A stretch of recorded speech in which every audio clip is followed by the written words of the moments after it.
eko mane wajumbe oluongo wana bade ka koro giyawo gero kabisa. Adieri makende en ni dwe ka dwe awa wacho osuru cha. Pesa mawuok malo ka mimiyo counties en mana osuru mwasoloni.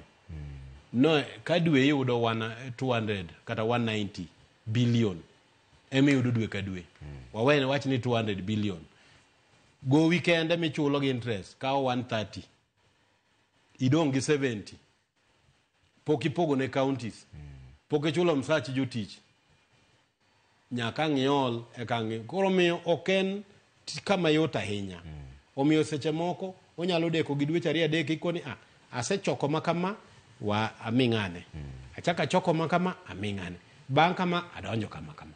Mane balancing. Koro gimondi duong' moloyo eni counties gi treasury obed piny seche moko wacho ni wanyalo deko kama to kochopo kama ma is done.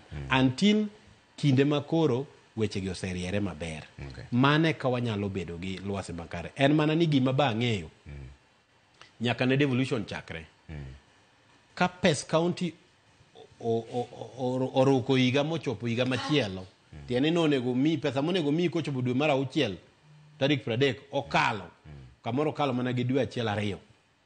Tiene kata ka en gi fuok to within 2-3 months onego beni sedino mari higa cha maonge gima kucho kadonjo koni. To kiyudo ka higo rumo to county nigi gowi pod 1.1 billion. Nikech counties wagi kipenjo gini to pending bill en adi. Ibo yudo kama Roma Bay mane giloro go higa 2024 en over 1 billion. Tiene ni kati miye pesa sani to kano beno beto koni kuonge chul go wigi. Kichulo tidong nono. Mane momiyo nyaka obed gi jotelo mong'eyo tijgi. Tij assembly eneno ni budget uloso makare. Sami neno ka county nigi pending bills mang'eny. Kiking'iya governor. Penja assembly cha ni tije nango. Nikech gine magi puodho budget. Kapok odhi ne control budget. To ka mi budget marach kaka governor. Ming'eyo ni mokenya timo ne fuon. Kate de kadho tichoro malo. Iketho. Nikech mano ok tich mano ketine. In ja oversight. Okilokri executive. Wach mogik minyalo wacho ne jopiny ni kore wach mar uchumi ni wadhi kama ber koso wadhi hinyore mbele ka ji otwe okanda koso weche dhi bedo maber. Na wach ni higni moko 2-3 mokalo. Kana wuoye aparo